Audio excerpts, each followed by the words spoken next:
साथियों, किसी भी बहुत बड़े युद्ध में एक ऐसी लड़ाई होती है जो सारा मामला पलट देती है।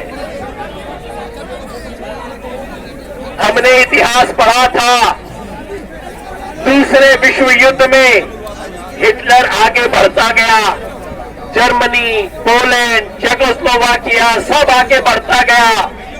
जब रूस में जाके पहुंचा तब असली लड़ाई हुई और वहां से हिटलर के पांव उखड़ने शुरू हुए तो उखड़ते गए, पीछे आता गया, पीछे आता गया, पीछे आता गया।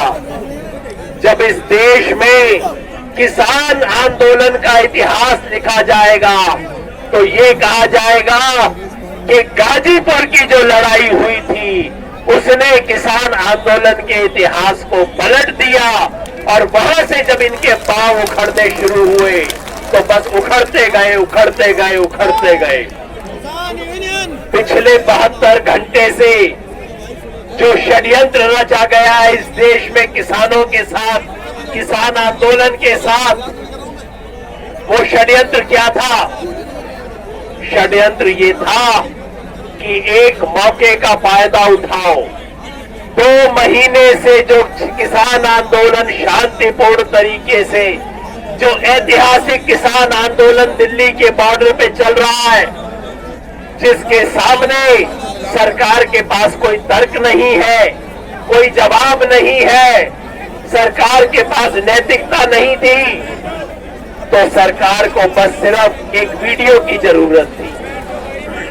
जहां डंडा काम ना करे, लाठी काम ना करे, वहां वीडियो काम करती है आजकल के जमाने में। और मैं पिछले 2 महीने से अपने साथियों को बोल रहा हूं, मेरे भाइयों, कुछ ऐसी ऊंच नीच हमारे से ना हो जाए जिसकी वीडियो को ये 10 लाख बार चलाएंगे और किसान को बदनाम करेंगे। बस 26 जनवरी को इनको ये 2 वीडियो मिल गई। वो वीडियो हमारी नहीं थी, किसान की नहीं थी, किसान आंदोलन की नहीं थी, लेकिन इनके हाथ में बहाना लग गया। और उसके बाद षड्यंत्र ये था पिछले 72 घंटे का कि बस अब मौके का फायदा उठाओ और किसान आंदोलन को उखाड़ दो जड़ से। ये षड्यंत्र पिछले 72 घंटे से खेला जा रहा है। मैं आपसे पूछता हूं मेरे भाइयों और मेरी बहनों, पिछले 72 साल से इस देश में गणतंत्र दिवस मन रहा है। आप मुझे बताओ, क्या इससे पहले कभी भी आपने दिल्ली की सड़कों पे इतने ज्यादा तिरंगे देखे हैं क्या? हाथ उठा के बताओ, इससे ज्यादा तिरंगे देखे थे? जिंदगी में मैंने कभी इतने तिरंगे नहीं देखे 26 जनवरी को। और जो किसान लाखों तिरंगे लेके दिल्ली में घूम रहा है, उसके ऊपर आप आरोप लगाते हो कि उसने तिरंगे की बेअदबी की। डूब मरो शर्म से। यह षड्यंत्र था इनका। तिरंगे लेके दिल्ली की सड़कों पे उतरने वाले किसान को तिरंगे का दुश्मन बताते हो, किसान को देशद्रोही बताते हो।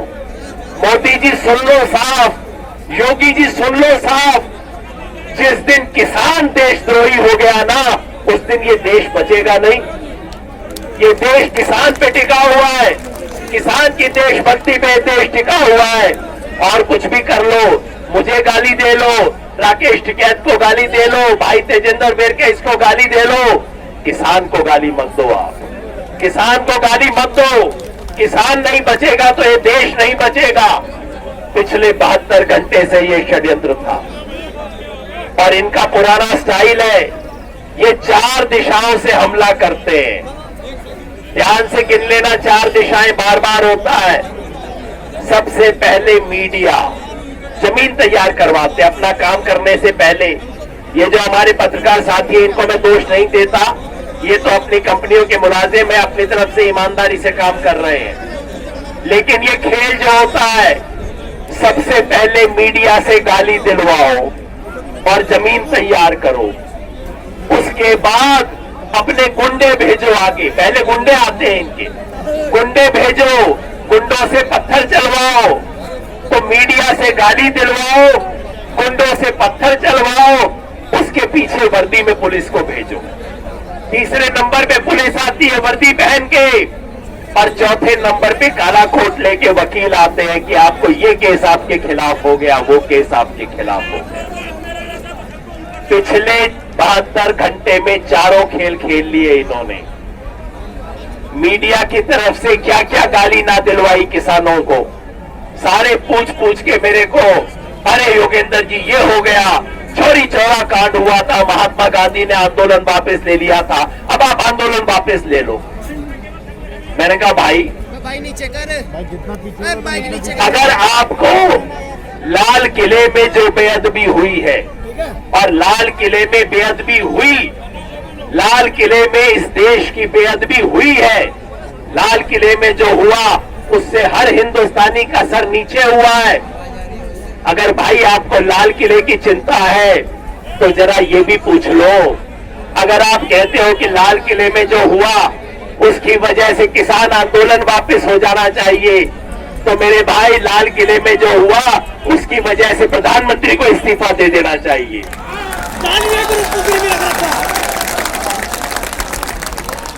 मान लिया कि हमारे कुछ किसान ट्रैक्टर लेके रिंग रोड पे आ गए, मेरी गलती है, मेरे को सजा दे दो, बिल को सजा दे दो, राकेश टिकैत को सजा दे दो।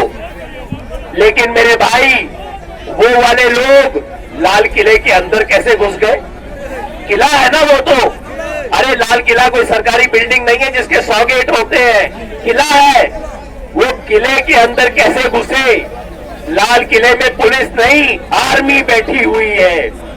जहां आर्मी है, पुलिस है, वहां ये लोग देशद्रोही कैसे घुसे?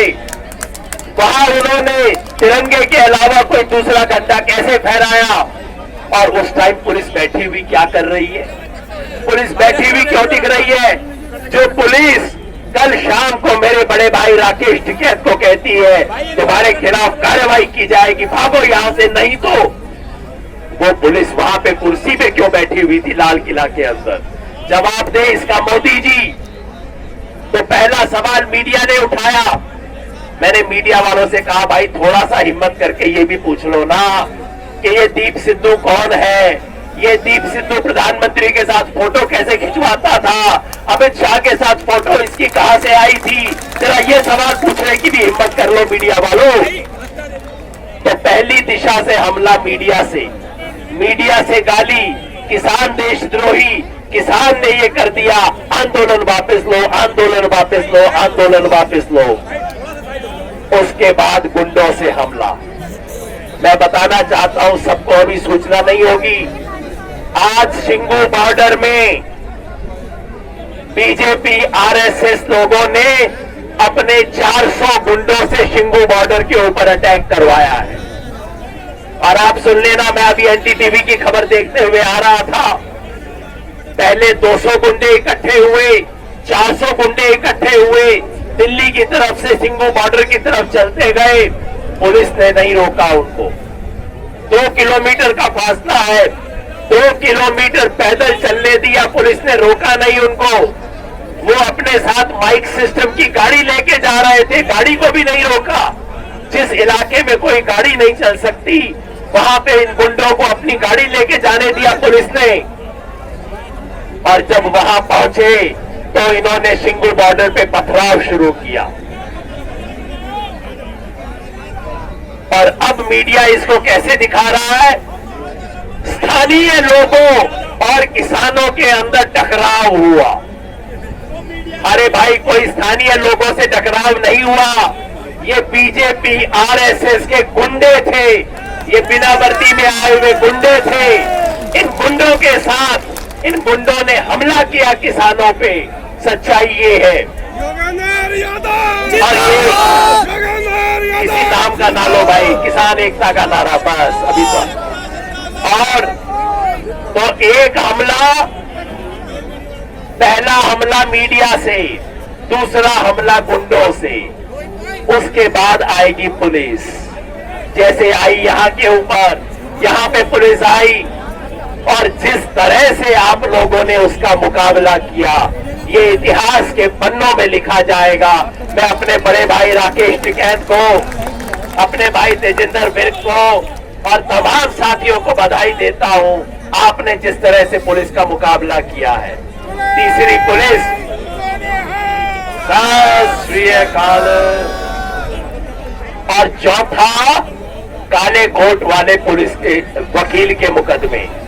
अब क्या कह रहे हैं, यूएपीए लगाएंगे, सब पे मुकदमा लगा दिया। इन पे भी मुकदमा है, मेरे पे भी मुकदमा है, सबके ऊपर मुकदमा लगा दिया है। मैंने कहा बहुत अच्छी बात है भाई, मुकदमे लगाओ। लुकआउट नोटिस दिया। लुकआउट नोटिस किस पे होता है, कोई भगौड़ा जब देश छोड़ के भागने लगता है, उसको एयरपोर्ट पे रोकने के लिए, उसको देश छोड़ के भागने पे रोकने के लिए लुकआउट नोटिस दिया जाता है। तो हम लोगों के बारे में लुकआउट नोटिस दे रही है पुलिस, कहती है। मैं दिल्ली पुलिस से अनुरोध करता हूं, भाई लुकआउट की कोई जरूरत नहीं है, यहां से लुकआउट कर लो, मैं तुम्हारे सामने खड़ा हूं। कौन सा लुकआउट करोगे तुम? कोई राकेश टिकैत ये देश छोड़ के नहीं भाग रहा, कोई तेजिंदर विर्क ये देश छोड़ के नहीं भाग रहा। यहीं पे है, मेरा देश है, तुम्हारे बाप का देश नहीं है, मेरा देश है, यहीं पे रहूंगा, यहीं लड़ूंगा। लुकआउट नोटिस देते हो हमारे बारे में। तो इन तमाम लोगों को पुलिस का जो खेल खेला जा रहा है उसके बारे में, तो ये 4 दिशाओं से हमला हो रहा है मेरे दोस्तों, और किसानों ने इन चारों हमलों का जवाब दे दिया है। तमाम नेता हमें समर्थन देने के लिए आ रहे हैं। समर्थन देने वालों का सबका स्वागत है, जिस भी झंडे से हो, जिस भी उसमें हो, किसान के पीछे कोई खड़ा हो, सबका स्वागत है। तो दोस्तों